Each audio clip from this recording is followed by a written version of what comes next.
What's up, everybody? It's the homie Truth Teller, the street reporter, and a lot of people be asking me about the drill culture. Like I say, they know I'm a real drill historian. So when I be out on the street, people will run up on me and ask me about Chief Keef, Lil Durk. You know, those are the people I'm always asked about. Recently, I've been asked about Boss Move from 600 a lot lately. I guess the news broke that he lost his life due to gun violence. A lot of people thought he was BreakDown by the ops. A lot of people thought that the police killed him. It was word out that he even did it self-inflicted.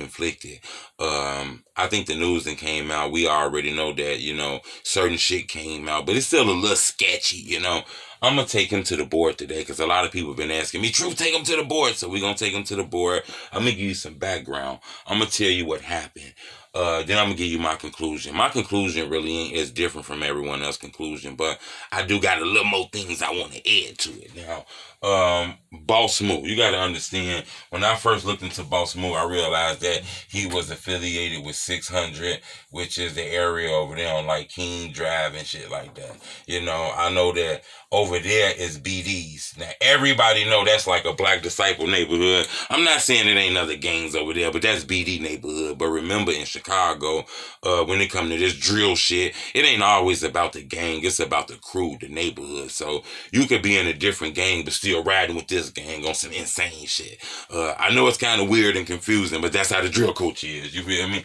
But I instantly knew that he was affiliated with the BDs. That 600 set around King Drive. So I knew he was affiliated with people like E-Day. He was affiliated with people like L.A. Capone, people like Rondo, C-Day. Right off the bat, I realized that E-Day lost his life to gun violence. So did L.A. Capone. These two people are locked up because the police alleged they did gun violence. So I knew that he had a background. You know what I'm saying? He was from an area that people know. And being from this area, they had a lot of ops, which was the GDs. So I kind of thought that some ops did this shit, even though he was in Cali. I kind of felt like the ops might have been out there. But then I'm like, it's in California, so I'm not really sure, but the ops be everywhere now, so don't get it confused now, and I'm going to tell you the truth, man. I heard from a lot of people that Boss Move was a good dude, and that, he's from a 600 that's all on the internet. People know his homies. They got a reputation of being shooters, killers, gunslingers, killers, gorillas, monsters, people who don't fuck around, no play ass people, you feel me? So I was told that he kind of got a reputation of being a killer, a tough guy, and he wasn't really like that, you feel me? I also talked to people who told me this dude here was one of them disrespectful ass niggas and he was on that street shit and some shit was going to happen to his ass eventually. But you ain't hear that from me. But I'm just telling you what I was told. I want you guys to understand that some people you might be a bad guy, some people you might be a good guy. So, that's kind of like all the information I had. I knew that this neighborhood was in wars like rap beats. I knew he was doing like diss songs and all kind of shit like that. Now, according to the police, this is the shit that throw me off, okay? According to the police, in September, I believe on the 15th, Boss Move was inside of a house with a young lady. I believe they were in Woodline. Let me see, I got a lot of information in my head. Now, they were in Woodland Hills. Okay, and that's in Cali. So that's what stood out to me first. The police is claiming that September 5th, he was in Woodline Hills in California with a lady named Jasmine. Okay, the police is claiming he was in the house with a young lady named Jasmine. The police is claiming that something happened in that house. I'm not sure if an argument happened, if some past issues happened, if something happened at the moment when somebody walked in the house. I don't know. I don't want to spread no rumors. But according to the police, September 15th in this Woodline Hills community in California, Boss Move was in this house with a lady named Jasmine when all of a sudden the lady get a call. I mean, hold on. I don't want to throw you out. All of a sudden, this lady calls the police, okay?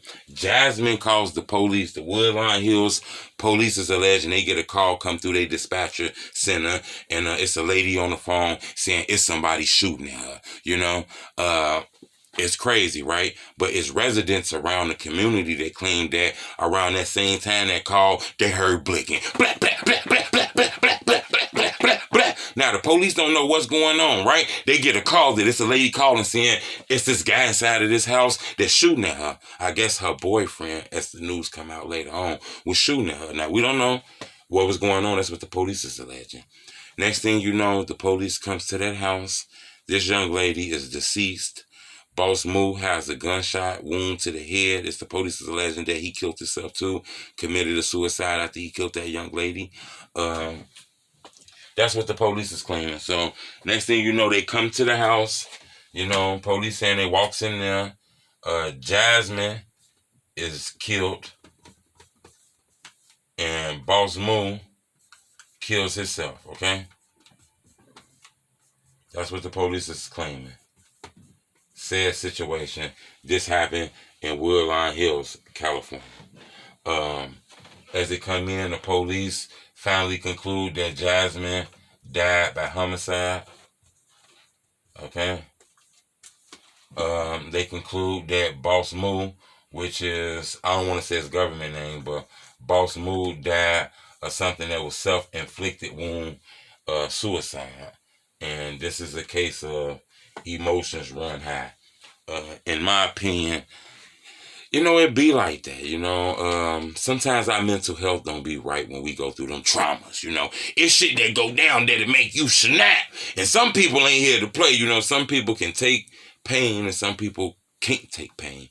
And I think whatever happened at that moment, Boss Moo snapped.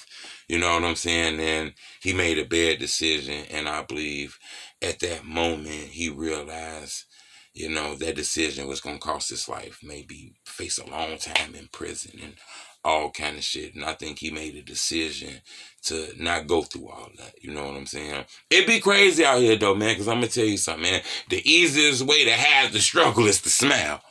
So I always tell people, man, go check on your smiling ass friend, man. Go check on your happy ass friend, man. Your friend too damn happy, man. Go check on your friend, man. Make sure your friend's straight. Because sometimes, you know, people don't be wanting to give you they problems, you know. Sometimes people out here be real nice, man. Some people ain't selfish. They don't want to give you their problem. And there's a lot of people out here who will just give you their problem. And I'm not sure if you realize, sometimes you got to be nice enough and ask somebody like, man, is you sure if I can lay some of this on you? You know what I'm saying? Do you got enough room on your chest for me to lay some of this shit on you? You know, sometimes you just go and lay it on the motherfucker, you know. And I just think it was a little bit too much weight on Boss Moo's shoulders. And, you know, unfortunately, it went like that. That's a crazy situation, man, that young lady ended up losing her life, too. You know, I'm not saying whatever she did or what she didn't do, but I don't think she deserved to lose her life. And I don't think Boss Moo deserved to lose his life, too. I think it's a lot of people lost. I think Boss Moo lost. I think that young lady lost. I think her family lost. His family lost. The fans lost. Everybody lost. It's no winners in this. Sad situation, but keep your donations to yourself. It's hard out here. We don't need them. Subscribe to my YouTube channel. You want to show me some love? I'm going to tell you how you do it. You pull your finger up like this. You hit that like button. Bing. When you hit that like button, guess what it do? It make my videos grow, and a lot of people be able to see them. I appreciate the love. It's the homie True Tyler, the Street Reporter. Bleh, bleh, bleh, bleh.